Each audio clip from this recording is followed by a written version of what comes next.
बड़ी खबर इंदौर से मिल रही है, जहां राजा रघुवंशी हत्याकांड के मामले में एक बड़ा अपडेट है। सोनम के परिवार ने वो गहने वापस लौटा दिए हैं जिनको लेकर के राजा का परिवार लगातार मांग कर रहा था। राजा के परिवार को शादी के पूरे गहने वापस कर दिए गए हैं। गहने मायके में ही छोड़ करके शिलांग चली गई थी सोनम, और इसके बाद अब ये गहने राजा के परिवार को वापस सौंप दिए गए हैं। पुलिस के सामने पुलिस की मौजूदगी में ये ज्वेलरी वापस की है। ये पूरी ज्वेलरी को मायके में ही छोड़ करके सोनम शिलांग गई थी राजा के साथ, और इसके बाद ये पूरा हत्याकांड का मामला सामने आया, और इसके बाद अब पुलिस के सामने ही ये गहने वापस से राजा के परिवार को लौटा दिए हैं सोनम के परिवार ने। अधिक जानकारी के साथ संवाददाता पुनीत विजयवर्गीय जुड़ रहे हैं। पुनीत, इंदौर से ये मामला एक बार फिर से तूल पकड़ रहा है, जहां सोनम के परिवार ने राजा के परिवार को वो पूरी ज्वेलरी अब वापस कर दी है।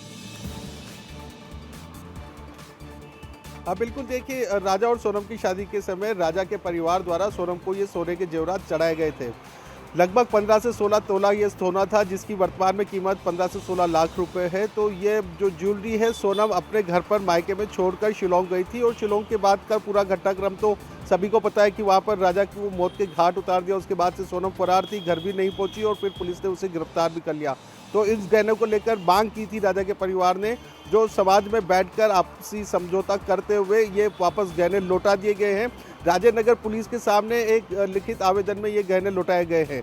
सोनम के भाई गोविंद ने राजा के भाई विपिन को ये गहने सुपुर्द किए हैं। इसके अलावा जो सोनम के परिवार द्वारा जो भी सामान दिए गए थे दहेज में या गिफ्ट के तौर पर राजा को शादी के समय, वो उन्होंने वापस लेने से इनकार कर दिया। उनका कहना है कि जो दान में बेटी को दिया था वो सामान वापस नहीं लिया जाएगा। इसमें शादी के गहने वापस लौटा दिए गए हैं, और ये पुलिस के सामने ही हुआ है। और ऐसे में लगातार जो परिवारों के बीच में बहस चल रही थी, अब ऐसे में गहने वापस लौटा दिए गए हैं। आपका जुड़ने के लिए बहुत बहुत शुक्रिया पुनीत।